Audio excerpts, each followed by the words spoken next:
What's up, y'all? Welcome to another episode of Talk That Sport. It's Jordan Jones rocking again with CJ Jones. Say what's up to the people. What's up? What's up, people, man? What's up? CJ, you ready to get started? I mean, it's 6 o'clock, right? It's 6 o'clock. I mean, it's happy hour. It It's is. happy hour. What are you drinking? Do you even have to ask anymore? Okay, I guess you do. I did do the pineapple rum last week. Last week you were drinking rum. Today's week's brown, apparently. Yeah, this week, Whiskey Coke. This is actually the last batch of Whiskey Coke I have until I go to the store again. So, we may be drinking something different next week. What you drinking? Probably. I'm drinking Michelob Ultra. Michelob Ultra. Crack it open. Today, just watching my calories. You know what I'm saying? I feel you. Watching my calories coming. I'm losing some weight. I want to keep it that way. You see this fire ass fucking sweater I got? I like it. I like it. $5 at this place called Extreme Vintage in Traders Village. You always seem to be finding these deals. I look for stuff. I'm right now. I'm trying to get a Barry Sanders jersey off of a Facebook Market. I keep forgetting to tell the guy I can go pick it up. But I mean, I'm trying to look for some different stuff. Like the next thing on my list is a Geno Smith, New York Jets jersey. Yeah. Don't ask me why. I really want a Geno Smith, New York Jets jersey. And then what else am I looking at getting? I don't know. If you look on my eBay right now, it's a bunch of stuff. Oh, a Michael Vick red jersey.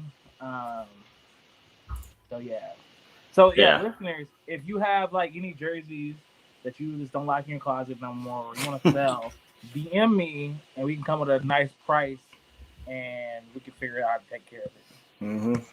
Yeah, CJ, you should hit up or partner with one of our listeners, Game Day Babe.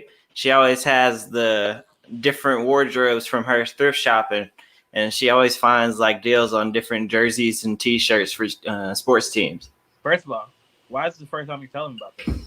Second of all, Game Day Babe, get into my DMs, bro, and we can figure this shit out. Like, I need to, if you find something extra large or double X, at a thrift shop, look, I'll pay for shipping. Just send it over to me.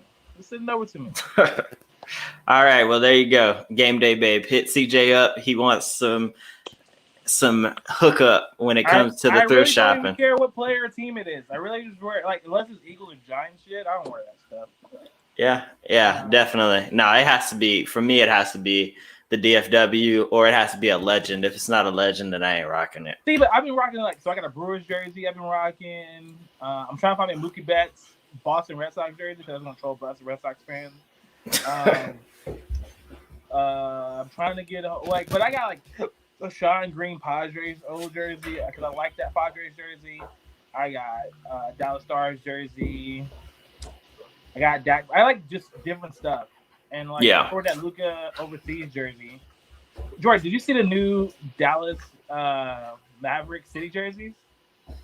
The green ones? No. The white and gold ones? Yeah, I saw those. Those are trash. No, not even that may be my second worst jersey in franchise history.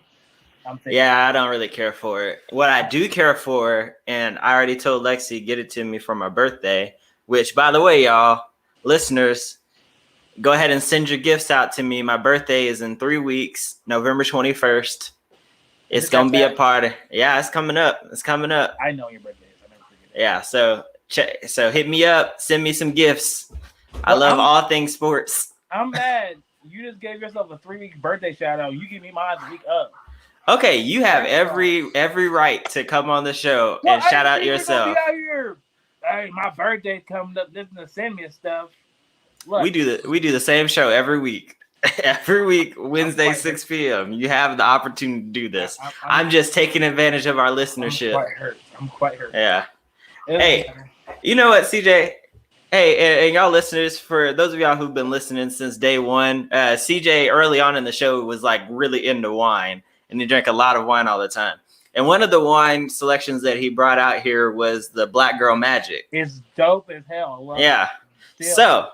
So I, how just like Kelly, who's also one of our listeners. Shout out to the Daily Grind. Stay on your grind. If you haven't checked out our podcast, she was on our show a couple weeks ago. Grinders. Yeah, check her out. But we were talking about how I built this, and so I hadn't listened to it in a while, and lately I've been listening to it again. So actually, the McBride sisters, There we go. who did the Black Girl Magic, were on the show, and so I got to listen to their story and everything. Apparently they were like long lost sisters. They didn't actually meet until later in life, and then they decided to do this winery together. Really just hustling and everything, and finally got to the point where they built up their brand. And so they don't just do Black Girl Magic; they have other collections. They have Black Girl Magic sisters, yeah. The reason I drank the Black Girl Magic was because it popped off so big. So we have a Black-owned, for our DFW listeners, in Arlington, there's a Black-owned 7-Eleven. There's two of them right across the street from each other, off Matlock and I-20. Ray Lawson, shout out. She's one of the owner of that place, owner of that business. She brought that in and then posted in the DFW business group, which I'm a part of. And when she posted in the DFW business group, they kept flying off shelves. So the Black Girl Magic was like the popular one. Now I was never able to get there on time to get the Black Girl Magic. So like my first experience with the McBride sisters was their Chardonnay, and I love them. It's probably my favorite from the McBride sisters. The Chardonnay. I also had their Brut, perfect, delicious. All right, so mess with them. Like I really want to do like hey, look, we need sponsors. Black on Black, come on, let's help us out. So I'm saying, like, we both look wine connoisseurs. But like no, they're doing their hustle. That's why we like them. I like to support Black businesses. There's a Black-owned vodka company that I'll probably start drinking next week. He's a former UT player. As you know, I'm rocking the UT stuff right now. Yeah. UT, even though they break my heart so much, you know. Yeah. Had to break the spit out today. Definitely. I'm just all about people on their hustle. And so one of the reasons why I listen to that podcast, how I built this, is because you get to hear all these stories about people busting their butt to get where they are. Another story I want to shout out really quick before we get into some sports talk was the Khan Academy. So if y'all haven't heard of this, it's basically a tutoring service, a free tutoring platform where you can go out and get resources to study and do cool things, whether that's SAT prep or just learning in general, a topic, how to manage your money, all that stuff. Like I said, completely free and open to you all. And so the guy who started it, he was actually in finance, but you know, he also did some software engineering and stuff, and he really grinded. So this is a nonprofit organization. He could have made it for profit, but he never wanted to do that. So he kept it, you know, nonprofit. And over time, what he did was the dude, he just made a really good professional website. And because of that, a billionaire gave them like $10,000. But then she didn't realize that this was like the biggest donation he had ever got. So from there, she went and they met up, had coffee and everything. And because he wasn't even like, they weren't even supporting themselves because his wife was still in residency. And so they were using any extra money to go towards the nonprofit. So she gave them $100,000 to live off of. And then a little while later, Bill Gates, not meeting this guy, was actually using the software. He was using their website platform to tutor his kids and for him to just learn more about stuff. And after meeting with Bill Gates, because Bill Gates shouted him out at a big tech platform, Bill Gates invested $2 million into his company. And at the same time that happened, they also won a grant with Google that got him $2 million on top of that to go towards building that program. So shout out to that guy and his hustle. If you're hustling out there, keep working. Your day's going to come and you'll be grinding for sure. All right. You ready to talk some sports? I'm always ready to talk sports. Okay. So we bringing it back. Time for a woman ball 2. Go ahead and take the lead, CJ. All right. So like with the WNBA going away, I want to take this time to highlight some of the creatives in the women's basketball, women's sports media. All right. So each week I'm gonna find like a reporter that's doing her thing, podcast is doing her thing, some people that we actually listen, try to get some more followers to that group. The people we hope to collaborate with in the future. So today I basically brought together a list of couple. So for the first one, me and Jordan have listened to their podcast, the Hoops Talking Podcast. It's one of my favorite basketball podcasts. They talk everything. They talk a little bit all sports. They're basketball oriented. Love those ladies. They always have some good. They're West Coast. I think they're all on West Coast. They're all in Cali. But it's funny, and they have like Take Your Hoops Off. It's a pretty good listen, especially if you have like an hour of time to listen to them. One of my favorite creatives right now to listen to, to follow on Twitter and Instagram. She's a great follow. Aria Chambers. She used to be a WNBA cheerleader. She's a model. She works for The Athletic now. She's done a lot, and she puts a lot of focus into the industry and makes sure folks know. I've tweeted a couple things about her lately. Stuff like that. And I have one in my head left. Hold on, Jordan. It's coming back to me. It's literally, I had it written down, but I'm on my, I'm okay, guys. So my internet's still messing up. So I'm having to stream off my phone instead of my my laptop. So my phone had all my stuff. So I'm talking right now to try to get this time to get this last podcast in my head. And I can't get it. It is not coming to me. But I'm going to go with Dorothy J. Gentry. She follows a lot of DFW sports. She's a great follower on Twitter, too. So, like, any women's basketball knowledge you need, that's where you're going to go for. But one last thing on women's ball, too. Things I'm excited about in the women's college basketball season. If you follow me on Twitter, you follow me on Instagram, you know, like, I'm totally enamored by Paige Buchers, the freshman at UConn. And for me to be enamored by somebody going to UConn, it's a lot for me because I hate UConn basketball. But this year I'll be totally zoned in on that good group of freshmen they have coming in. Mm-hmm. Paige is one I got my eye on because Paige, she's number one player in the nation. People been looking for her for like last 2 years. She's got great handles, great jump shot. We'll see how she develops in the Geno. She'll probably come off the bench. She probably won't be a starter this year. But we'll love to see her maturation of the season. Also, the new coach at Coach Ivy at Notre Dame. Not a school I typically root for, but at replacing Muffet McGraw, she's come in there. She's already got like the whole organization behind her. So those are two things I'm looking for the college basketball season. So that's big shoes to fill. Huge shoes to fill. But she played at Notre Dame, so she knows. She's been assistant coach there, so she knows the expectations within her. She has a really good team. She had a really good recruitment class coming in. I would like to see her how she continues the tradition. And that team has put out some really good players like Rico Bumbuwale, put daggers in our heart.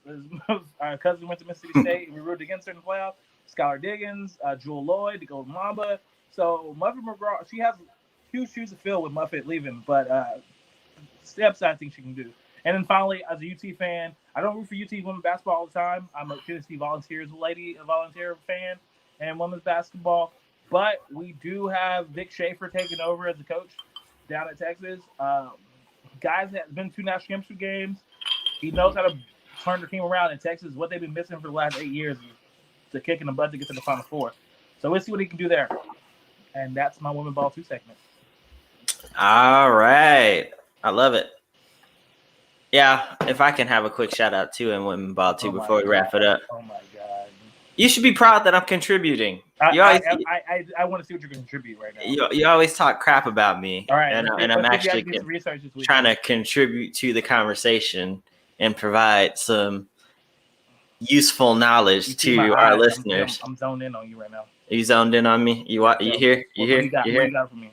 Okay, so listeners, for Women Ball 2 this week, for all our hustlers out there, ballers out there that are killing it in their industry, you know, especially the world of sports, can we take a second to shout out Mina Kimes?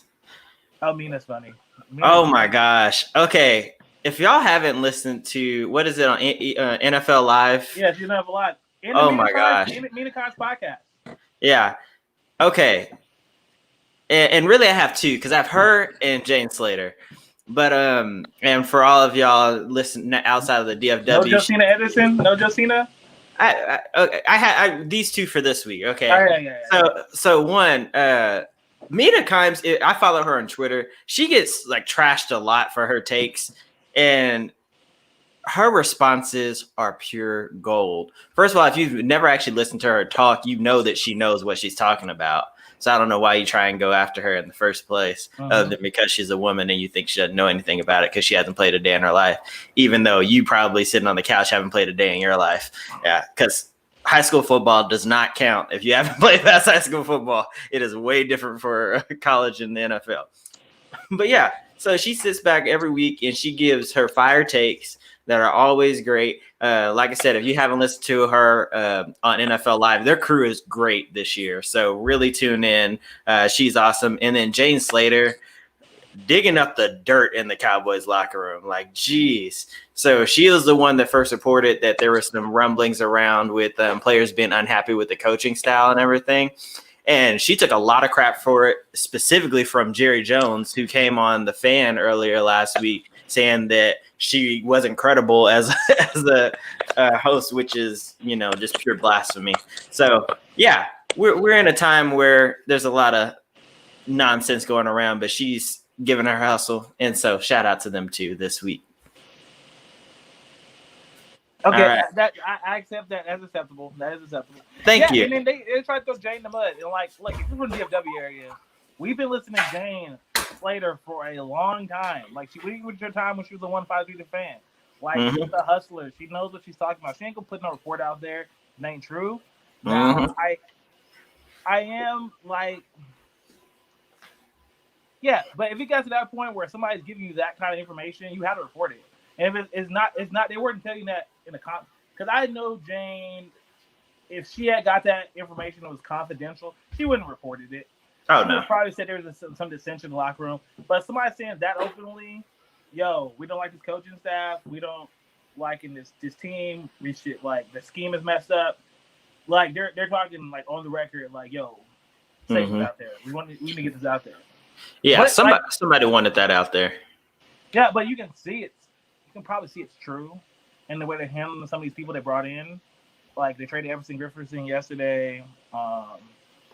They're trying to trade, but willing to release Dontari Poe. And he's released. Him and Worley. They got released? Well, yeah, once it comes out, like, we trade you, release you. Like, yeah, it's like everybody's like, well, we're not going to trade for a guy you're going to release.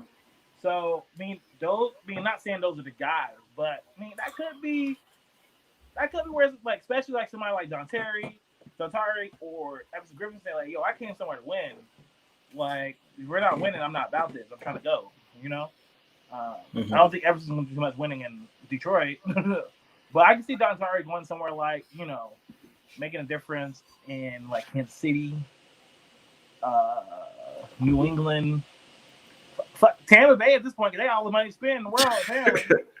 So, I don't know how they keep signing players like it's nothing. They seem to have endless amounts of cash hanging over there. The salary cap doesn't mean anything to really good teams, apparently. Keep moving money. Yeah. But no, the fire sale is going on. Like, I don't know how I feel about it yet. Like, this is the question I was gonna bring to you. This show is like, I think we talked a little bit about this. I think we're kind of opposite sides of the spectrum, but we're still the same. Like, at this point, what should you do with this team? Like, what? So, should we sell it? We got 1 week to, like, we're 6 days away from the trade deadline. Do you see it like me? I'm in the part of. I feel that we can, especially receiver class coming in. It's not as great as last year's, but it's not a bad receiver class coming in. You got about 10 NFL caliber receivers coming in this year. Yeah. Eight number 2 receivers possibly coming in this year. So when I ask this question, I'm setting this question up. Is like, would you start fielding offers for Michael Gallup? Oh, definitely. Like, at this point, I'm reaching out. Like, I'm reaching out to teams, especially that we have Big Ben as our quarterback right now. I'm talking about Big Ben, the Ducci. Yeah. I don't know what nickname will come with him yet. Big Ben's been away on him lately. I mean, I don't want to trade Michael Gallup, but let's be honest here. They're not going to sign him long term. Yeah. Are they? Like, that's the question. Like, that's what it depends on. When they drafted CD, that should have been all the implications that they were not signing Michael Gallup. Well, So here was my thing, because the way that Amari Cooper's contract is structured is you basically have 2 years. It's basically a 2-year deal, and then after that you can get out of it. So it comes up right when Michael Gallup's contract is going to be like he's going to want the deal. So it's kind of like you get to choose: do you want Amari Cooper, or do you want Michael Gallup? If I look at this season, if I look at their last 2 seasons playing together, right? Mm-hmm. 2.5 seasons playing together. Right now we're about 2.5 seasons playing together, right? I want Amari.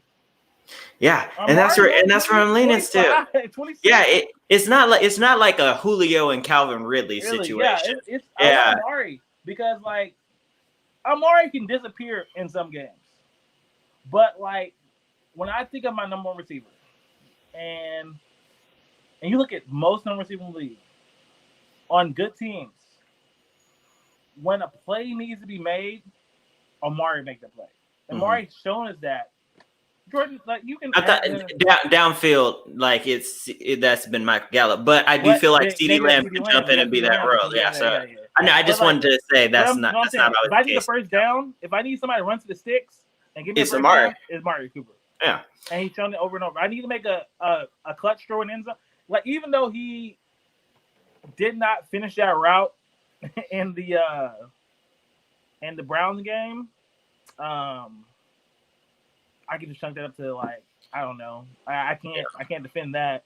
Mm-hmm. But Amari seems to be like the guy I want to keep over Mike Gallup. And at this point, if I get Mike Gallup, I can get like a second or third for Michael. A second. If I can take a second and a fifth for Mike Gallup, I'll take it. Mm-hmm. Yeah. Because in that second round pick, you have now 2 sixes in the second round. You can possibly get a number 2 receiver, or you can add to the offensive linebacker. You can go either use Noah Brown, who's developed really well in the system, who's still pretty cheap. You have Cedric Wilson for 1 more year. We have many options on the team to replace Mike Gallup. Yeah, it's a really easy transition, and I think that this is the year to do it. The only issue is Michael Gallup's been pretty much non-existent in this offense this year with CeeDee Lamb coming in, which was the surprising thing because you thought Michael Gallup would still have like a huge role. He's been the number 3. Yeah, like, and that's where Dak was not looking toward, which it goes back to Mike Gallup's rookie season. Like Dak wasn't throwing the ball downfield like that last year, like a couple years ago. Mm-hmm. The times Dak has targeted him downfield, they've connected this season, but it's not like I don't know if it's a rep mention on the rep man on the play calling or on Dak and Mike Gallup. Well, and I don't. CeeDee's been open a lot down the seam, and Dak has been taking that. It's so easy to just Dak, like why like. And then Mike Gallup's not run after catch guy.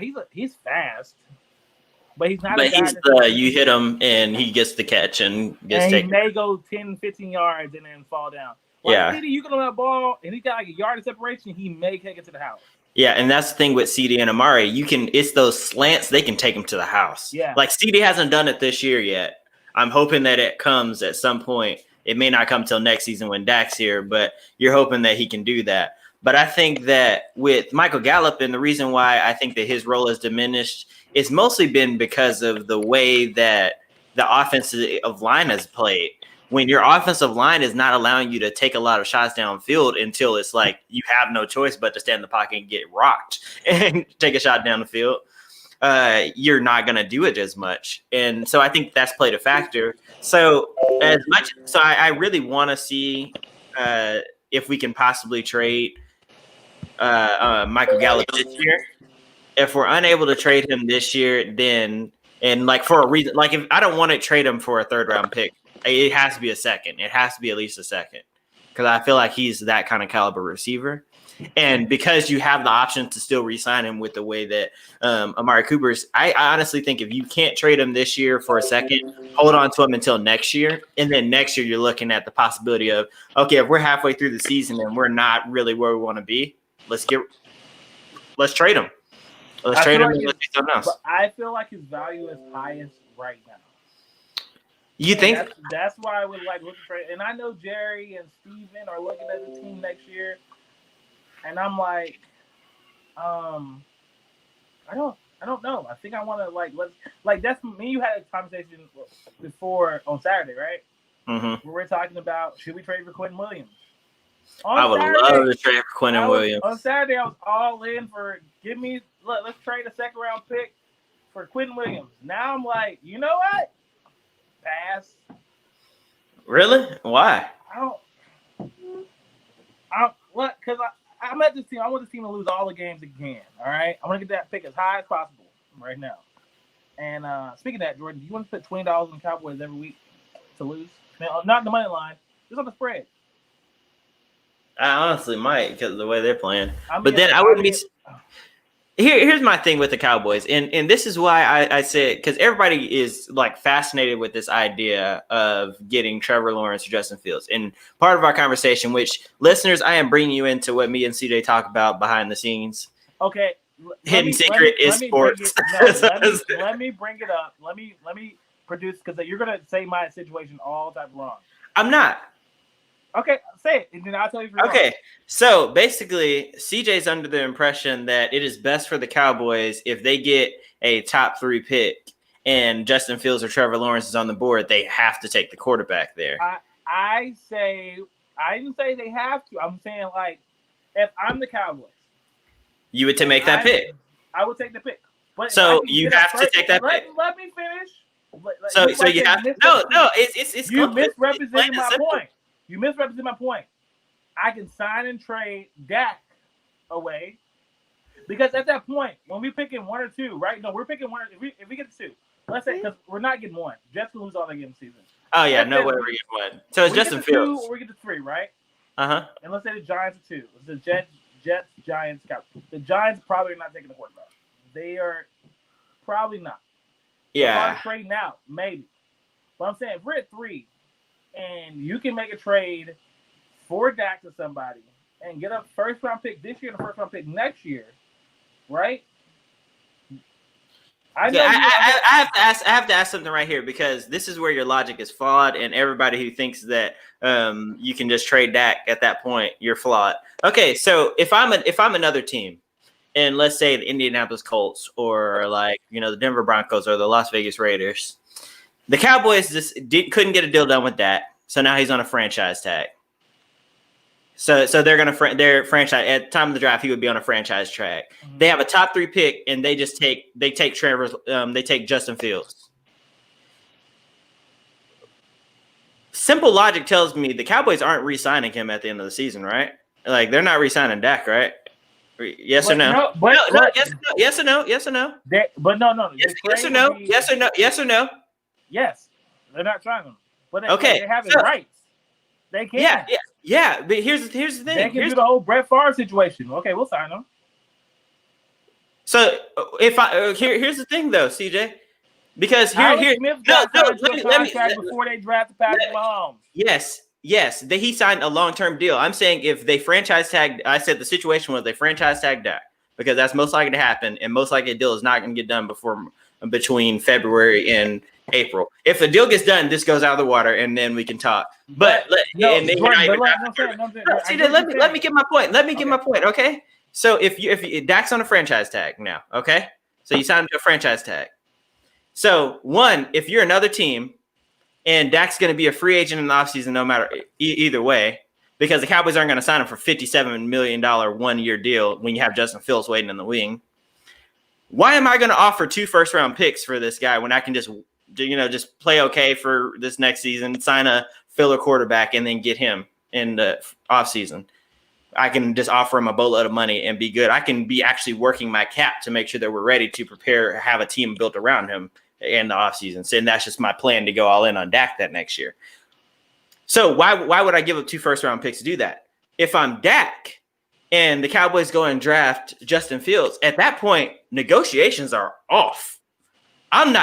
There's no way I'm signing the deal. You're going to franchise. I'm getting my $37 million. I'll play for you and I'll do great. And I'm auditioning for my next team, because here's the thing. If you're Dak, worst case scenario, the Cowboys sign you to another franchise tag for $57 million. The Cowboys aren't paying that.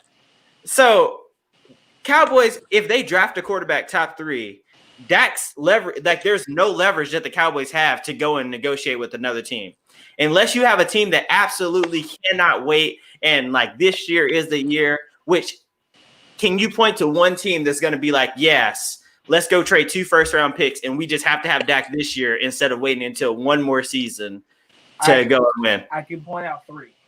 Okay, what 3? And I can shoot them right down. Indianapolis.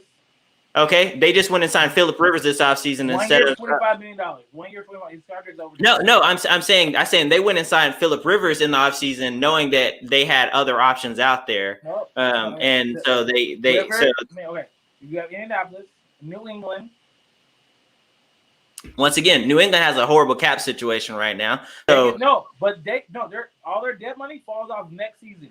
They will have if the cap is gonna be there gotta be numbers of cap. The cap's been fucked up this year. But like if it's they should have like $60 million available in cap space. Mm-hmm. Yes, but you're also remembering who's the GM over there. Bill Belichick, who spoke highly of that. Yeah, but Bill Belichick's smarter than everybody else is. He's not going. I have not got to my illogical pick yet. Bill Belichick's not, but I'm saying I'm shooting down everyone. Bill Belichick isn't going to go and pay 2 first-round picks when you can get him for free. You can go pay him money the next year. You're not shooting it down. Because then there comes the Las Vegas freaking Raiders, who will be able to get out of not Kirk Cousins. Derek Carr. You have the Vikings. I can go. Vikings just re-signed Kirk Cousins. Yeah, they can get out of that contract next year. So I mean, they need the money. But in all of these situations, tell me the only team that is ready to win. I let you talk. Let me talk. All right. So I get your point about the Cowboys will not have leverage, except they will, because even in NBA free agency, right, when you have the player, if I'm able to trade Dak, and I'm not saying I want to trade Dak. I'm a Dak person. I'm a Dak apologist. I'm a Dak guy, all right? I'm just putting the scenario in the universe. So, like, we're going to have these discussions if this team is that bad. If you have Dak and you get a whole year to negotiate with him, a whole year to sell him on your organization, that puts you as a front runner when it comes to free agency. And the NFL, everybody knows that's best. Like, so if Dak, let's say if they trade him to the Bears, I'm going to use the Bears in the situation, right? Because the Bears has a really good setup for Dak. You have a good running back, a good young running back. You can probably go get another one, all right? You have a really good receiver, 2 good receivers. You have a defense that's not old yet. They're getting there, but they're not old yet. That's something you can sell Dak on. You can sell them the culture. Like, Bears quarterback means something. And actually, like, the Bears quarterback normally doesn't mean anything. But if you take this team to, like, an NFC Championship game, to a Super Bowl, you'll be revered. You can sell on that type of thing. You get a whole year of, like, Dak, this is your team. Also, you get a whole year building your system around Dak. So then Dak has the comfortability of being in the system for 1 whole year. So, yeah, that's where you get 2 first-round picks. At this, when I'm drafting, if I'm drafting one of those guys in one, and I will make it clear that, like, only quarterback I would trade draft and trade Dak, it's probably Trevor Lawrence. Like, yeah, you don't do it. I'm not really sold on Justin Fields. I'm not sold on Justin Fields with this offensive core team, this offensive coaching staff. Like, if I had a Cliff Kingsbury, if I had a Kyle Shanahan, if I had an Eric Bieniemy, if I had an Andy Reid, it's totally different for me. Like, then I have some belief in this team. They can make Justin Fields work. They can use his greatest assets with him. I don't. Trevor Lawrence is a pro-style quarterback that can be mobile. So you can still use the stuff like you can use the Dak. Some of the offense you have with Dak, you can use with Trevor Lawrence. You can move. You can bootleg is one of his strongest points. So don't. Yeah, he plays a lot pretty similar to Dak. Yeah. So let me get that. That's the point I'm saying. So if Trevor Lawrence is the guy we're going to be able to draft, then it's cool. All right. But that's the only time I'm saying that. But I'm saying, like, you have to think about these things, especially if you're a team. Like, I'm a team. If I'm a GM. If I'm the Raiders, and I'm like, yo, I can get Dak for a whole year, and they can still franchise him too. They won't do it, but the Raiders have enough money to do it. If I'm the Colts, I'm looking. If I'm the team that's like on the like all I'm missing is a quarterback, and I think there's New England, the Bears, the Raiders. Now I don't know the cap situation. Don't ask me. I know the Raiders have cap room. I know that the Colts have cap room. I don't know about the Bears too much. They have some big contracts in their roster. Mm-hmm. Who else was I think we were talking about? Even Denver, maybe trying to make a move. They have the cap room. If I'm one of those teams, if I'm San Francisco and Jimmy G pulls stuff, Jimmy G, if I'm looking at vacuum, do I want Jimmy G or do I want Dak? I probably want Dak. You had 2 interceptions against the Giants or against the Patriots. Looked awful, yet they still came out and won. Well, he also had 3 touchdowns too. So Jimmy G but I can imagine if you had a quarterback that was Dak's not a game manager. Dak's proved that in the last couple of years he's not a game manager. But if you have somebody you can I can depend heavily on this zone running scheme. I'm gonna use my quarterback in the game. If I'm Kyle Shanahan, I'm eating that shit up. I'm like, yo, go give me Dak Prescott. We'll pay for it. I don't think they have capital. But if I get a first in 2 seconds, I'll take it. If I got Trevor Lawrence coming in, a first 2 seconds, I'll take it. Okay. Well, let's be clear, fans out there. Trevor Lawrence isn't available. The Jets are getting Trevor Lawrence. The Jets aren't going to win a game. They had a lead last week and still couldn't win. They're not going to win a game. I feel like I cursed the Jets last week, guys. I really did. Yeah. And also the Cowboys are going to win at least 1 to 2 more games. I honestly think the Cowboys will be more 4-12. I think that there's going to be some severe changes on the defense before in the next few weeks to where they start stepping up. We get Cheeto back. So this week, Zach Martin's back on the offensive line, so that'll help out as well. So I think there's going to be some differences. So we'll see a different team. But here's my thing. And last point on this crazy talk we're talking about Dak Prescott getting traded. I personally don't believe that trading Dak Prescott is the right move, and I don't think that the Cowboys are going to do that. I think the most reasonable thing is to if you're in that number 2 position, which is likely if we don't win another game, trade out. I'm trading back. Get you a haul for the people that want to get Justin Fields. And then from there, you just use that because this class this year is loaded on the defensive end of the football. This is a very good defensive class. A lot of options. You don't want to trade too far back, so you're hoping to get between 7 and 15 for your trade back. That way you can still go out and get a safety or a pass rusher, and then from there you go out in the next few rounds and you just load up on your team from there. And I trust the Cowboys team more drafting players, and I know that's saying a lot because they are horrible at picking defensive players. I don't know why. It's just they do not know how to pick the defensive side of the ball. But I still trust them more drafting players than I do going out and finding free agents because they clearly cannot do that. They will not spend the money even if they don't have it. So you want them to go out and sign Dak and then just go and draft some players to come and play here for a few years. Jordan, can I have a second? Yeah. Give me a minute on the podcast. Give me a minute. You got it. I would like to issue an apology to our engineer, Aaron Berg, who, unbeknownst to me, is a Titans fan. Did not know that as I went on my Titans rant last week. Aaron, it's not that I hate the Titans. We talked about this in our DMs. It's not that I hate the Titans. I actually like your defense. Kind of like your coach. Just hate Ryan Tannehill. I can't. I will root for the Titans. I'm not eating my words. I'm not looking on Ryan Tannehill. Ryan Tannehill. Okay, Jordan, you see, you messed it up. Aaron, I still apologize. But Ryan Tannehill was not the reason they came back last week. Hey, right? Better. Corey Davis, there we go. Corey Davis took a 5-yard pass, 70 yards to the end zone. Derrick Henry marched him downfield to the game. And then when they needed Ryan Tannehill to throw the ball, he could not throw the ball. All right? So, my apologies go out to Aaron. Aaron, we will be collectively rooting with the Titans this season with you because our team sucks so bad. Sure. We will be rooting Titans with you, but I will not root for Ryan Tannehill. I'm rooting for the Titans, not Tannehill. Titans, not Tannehill. But to Mike and to all you other AFC South believers, y'all teams are trash. Talking about Texans, talking about Jacksonville Jaguars, and talking about them. I just can't wait. I will make this bet with Mike. Mike, hop in DM. Come on the show next week. It don't matter. All right. I will make you this bet that 9-7 is the roof that y'all gonna get with that Bill Rivers arm. All right. He gonna start throwing passes to other player teams. You're gonna know what a San Diego Chargers, LA Chargers, whatever their name is now, fan feels like. LA Chargers. He's gonna break your heart. All right. He's gonna break your heart.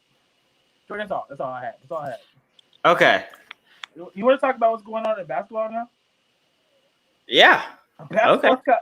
Okay. So I know last week you had this like rant about GMs and coaches. Yeah, I don't know how we got into that. I've listened to that podcast 3 times and still don't know how we got there. But we had some coaching news. Steven Silas from the Dallas Mavericks organization, one of our assistant coaches, will be coaching Houston Rockets. And I like that pick. I really do like that pick for the Rockets. Now, on the other hand, you know what I don't like? Daryl Morey going to Philadelphia because I don't know what he's gonna do. I'm excited. I was like, when I saw that come on Twitter, I was like, did they run that past Doc? did they run that past Doc? Literally, Doc would have came if he knew Daryl was coming. Yeah, in my head, I'm like, Doc Rivers is probably like, y'all sons of how dare you? How dare you? Really? Look, for all I know, Doc's probably rejoicing and happy and whatever.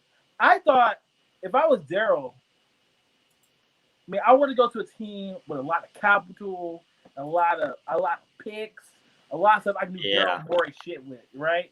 Like the Knicks or the Sacramento Kings or somewhere with a beach, somewhere nice, Charlotte. You know what I'm saying?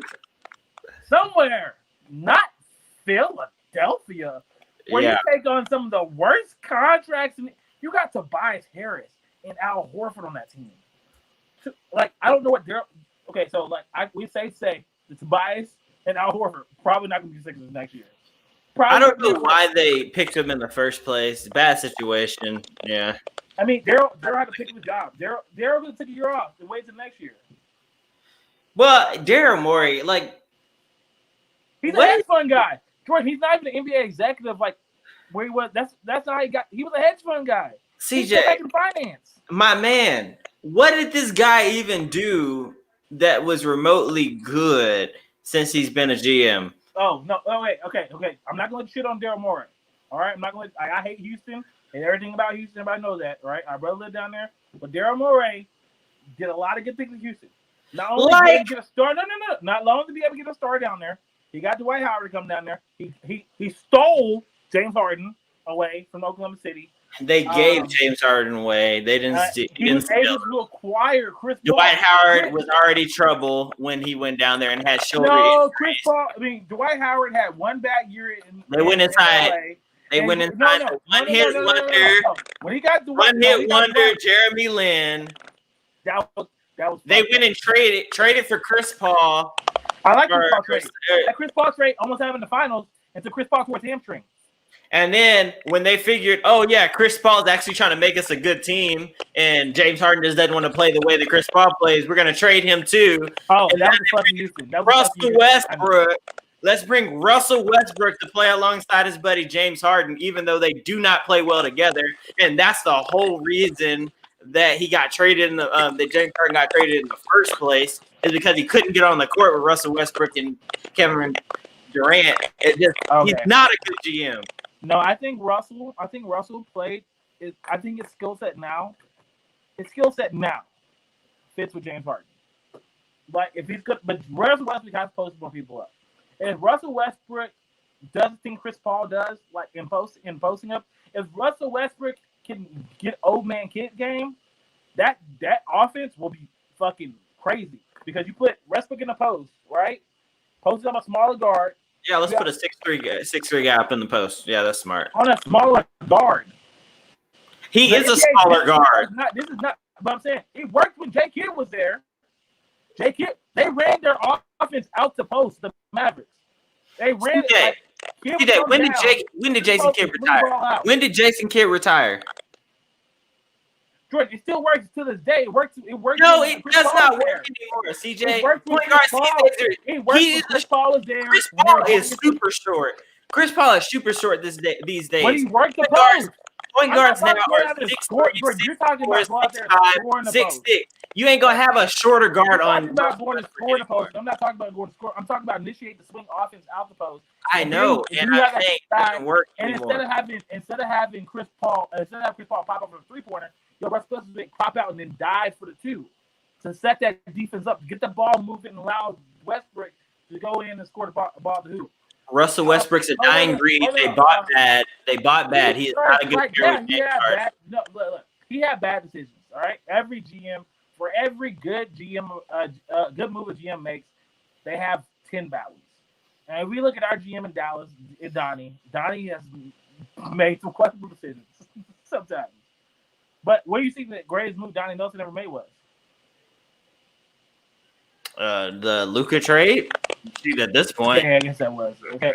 Pre-Luka trade. But pre-Luka trade, it was the Dirk trade. No, it wasn't that with him. That was that.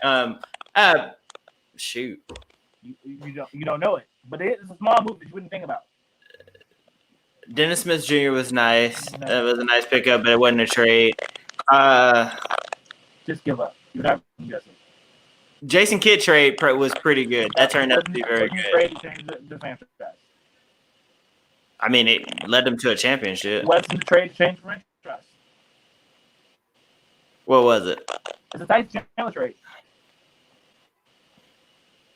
How did that help? Jordan, do you not know how big of a factor Tyson Chandler was to that championship team? Allowing being a rim. Oh, okay.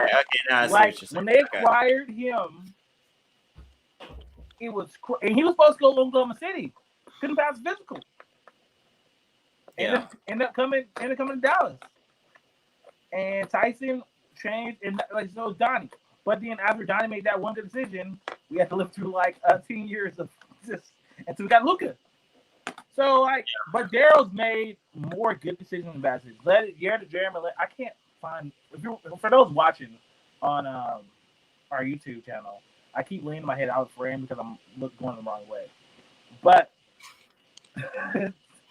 if you really go down the list of his acquisitions, yeah, you can say the Jeremy Lin poison pill deal sucked. It was trying to keep him out of Dallas, trying to keep him out of New York. Jeremy Lin, at the time when they picked up, was a good pick, but it wasn't a max deal either. It wasn't like they wouldn't have paid him $25 million a year. They paid him $15 million a year. And they put all the money in the back end of his contract, his poison pill contract. If you go look at and he got off that trade really quick and traded him to LA. If you go look at bringing Dwight in, Dwight had one bad season before he went to Houston. And his one bad season was in LA with Kobe, when Kobe tore his Achilles, and Dwight had a bulging disc out of his back, right? Mm-hmm. And Dwight was hurt. If you look at the Chris Paul trade, I like the Chris Paul trade. They didn't give up that much to get Chris Paul, and they were literally a hamstring away from being in the finals. But I just don't think, for my thing with Daryl Morey, I don't think he's a good fit for Philadelphia. I really don't. He's not. I mean, he's good at getting people to take bad contracts. So I'm gonna see if he can get these bad contracts out there. But we've talked about this in the past, you have to trade Joel or Ben, one or two. You can trade half that team at this point. No, you can keep Tobias. You can maybe keep Al if you trade one of them. And I keep saying this, I know I'm a Ben Simmons apologist. The one you trade is Ben Simmons. Yeah. Joel may get hurt, but Joel is a superstar. Mm-hmm. He's underachieved, but he's a superstar. Ben, Ben's a good 3. So I'm trading to see if somebody can get Ben away from the Sixers. That's what his first thing is going to be. And look, he is a clutch client.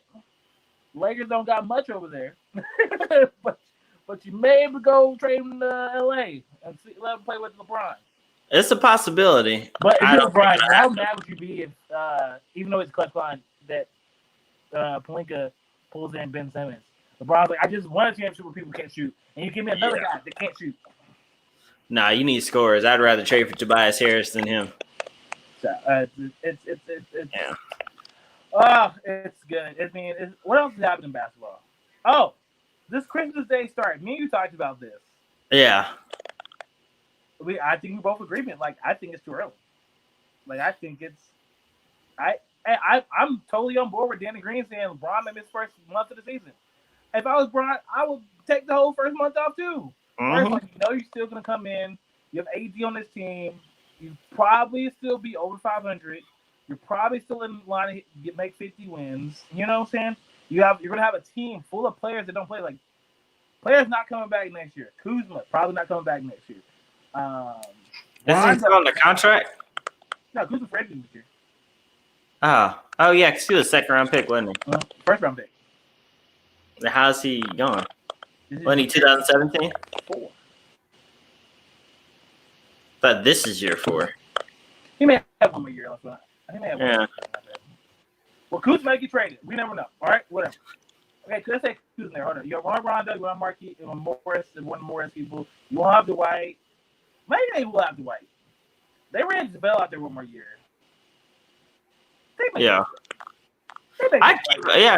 No point in letting them go. I think you run it back with the guys you have and potentially add something extra on there. I will not run it back with that team I have. Like, I don't want J.R. Smith nowhere near my locker room. All these ring trades, Dudley. Oh yeah, those guys you let them go. I mean, like, you run it back with like the core you have. Because this year you're gonna have a crazy, like, you maybe go still a Gallinari for cheap with a mid-level. Like, Gallinari's trying to win a title. Like, you could probably, if the Lakers brought in Gallinari on a mid-level exception, I would be scared of that team. Yeah, that'd be pretty nice. I don't know, it's a possibility, but I just think with the starting in December is a great it's the money aspect, and like I said, it may not be the best time to start, but it's a financial aspect. You go ahead and start early and hopefully end late, but I mean, it is what it is. I think it'll be fine. It's going to work out the way it's supposed to, but I'm not too worried. I'm actually worried. I mean, we talked about this conversation that, like, I'm worried about, like, the product of sports. All right, people getting hurt. Like, we talked about the NFL. They had a very condensed offseason. Even though the NFL, shame on you, NFL, shame on you, Roger Goodell, shame on NFL owners. You have plenty of time to get the shit worked out. You didn't work it out. All right? Yeah. NBA, even though they've done a really good job with the bubble, the players not going to go to the bubble for a whole season. So you got to deal with that. And then on top of that, you're trying to put, like, it's November. Look, they want to bring it back the 1st of December, the 2nd of December. So we've been having month and a half off. Practice for a month. You don't have time to get your players coming in and draft. And this is no excuses made because WNBA did the same thing, all right? But True. And they did it, right? And their rookies put it up. But I think you could take time. Like, even if they push it back to, like, you talk about Christmas is a big day for the NBA. You push it back to Martin Luther King Day. You get another month. MLK Day. It could be able. I feel it'd be able to work from that point. But, like, I don't want to see the injuries. I don't want to see an injuries pile up like it is in the NBA right now. I mean, because now you got Odell getting hurt. Like, if you go down the list, like, a lot of people are giving teams crap and stuff like that. And I don't be the first one to give teams crap. But, like, some of these teams that are bad this year. Yeah. Bad because of injury. Like, you look at the Eagles, bad because of injury. Cowboys, bad because of injury. Who else was there? Plays a major factor. Yeah, there are major factors in the league. And the teams that are good are teams that are healthy. Like, that's so I don't know. I worry about the players age 32 and up and the players 21 and younger. Like, that's what I worry about the most. Including Affinity for Zion. Speaking of that, on the Christmas list this year is the Zion t-shirt. Just letting y'all know that. Christmas I got you. What are you looking up right now? We're live. I know. Silent breaks like that. All right. You were in your segment. I was letting you have your talk. You weren't paying attention to me. See, I was listening. What's the point of doing the show together if you're not gonna listen to me? This is my talk. Let me. Okay, we have a few minutes left. I want to take some time to let y'all know what my world is like. Let's go. Yeah, this is what it's like being CJ's brother. First of all, you get to hear this all the time, and then if y'all don't notice, CJ talks a lot. Like he will go on and on and on. So when he gets in these rants, you just kind of have to let him go, and then once he's done, you can finally hop in there. How dare you talk about me going on? Let a Cowboy thing happen, and Jordan called my phone. I called Jordan to tell him I got followed by Ava DuVernay on Twitter. Yes, guys, Ava DuVernay followed me on Twitter. I'm very happy about that. My heart jumped. I almost drove off the road. All right, Ava, please don't unfollow me. This is the highlight of my week. All right, I called Jordan to tell him Ava DuVernay followed me on Twitter. We're on the phone for an hour and 26 minutes.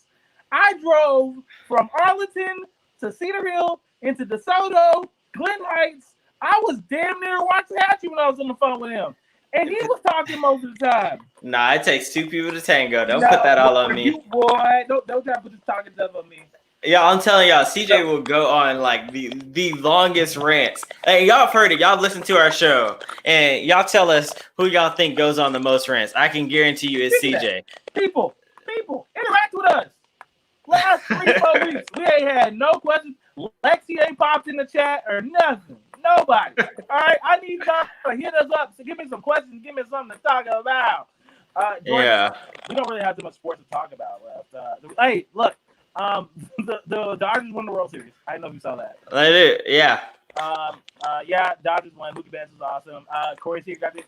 Corey Seager. I was going on a slight rant about this. Corey Seager wins the MVP. I told y'all. Hey, so my baseball nemesis, the one I hate the most, is Kyle Seager, Corey Seager's big brother. And Corey winning, I couldn't feel happy for Corey. But it's cool. It's cool. The Dodgers won. It was in our backyard. So the first World Series run in the Rangers ballpark was by another team. Yep. Great time to be alive as a Rangers fan. But Jordan, that's all we're going to talk about. So let's talk about nonsense real quick. All right. So I wanted to talk some Cowboys today, or not Cowboys. I wanted to talk some just COVID football, but we're not gonna have time to get into it. 2 minutes, under 2 minutes. So with nonsense, I'm gonna go ahead and say this now. The last day to vote, Election Day, November 3rd. Please take your time out to go and vote this weekend, or at least on Tuesday. You can't vote this weekend. In Texas, early voting ends in 2 days. Friday. Well, there you go. Friday, October 30th. You cannot vote in Texas until November 3rd. So if you got time in the next 2 days, go vote. All right? Go vote. Please go vote. I don't care who you vote for. We're not a political podcast, all right? You don't pick and choose who you vote for. Thanks. Speaking of, wear my voting shirt today. I didn't wear it. But just go out and vote. Just remember your person matters. Do your research. If you're not sure about who's serving, I recently learned in our district that our state representative is a black man who's a Democrat. I did not know that. I thought it was some old white man. And the more you know. And I'm helping with this campaign next year. So, but no, get involved. It's your civic duty. All right. Okay. I got a couple seconds, guys. The people I forgot in the beginning of the thing, as much as Nafisa Collier is my arch nemesis in WNBA. She has a really cool podcast with Asia Wilson called P with Fee, AMC. Listen to that. It's a really good, funny listen. Okay. Listen to Bakari Sellers. I'm shouting out a bunch of people. All right. Thank you. Shout out to our liceners. Thank you for tuning in each week. We love y'all. Keep listening to our nonsense and partial debate. My outro. Do I come step on your intro? Yes, all the time. I'm not stepping on Okay, no, you don't. Lord, Jesus, stepping on my outro. All right. As always, thank Aaron Bird, our wonderful producer. Go Titans. All right, tighten up. Thank Only Music for our intro and outro music. Thank you, our wonderful fans, for listening to our podcast. Go like, subscribe. Give us 5 stars on Google. 5 stars on Apple Music, on Spotify, whatever. Keep listening to us. We'll see you next week. Jordan, do the thing. There you go. Thank you. That's what I was waiting for. I literally forgot. Say goodnight to the people. Good night, people!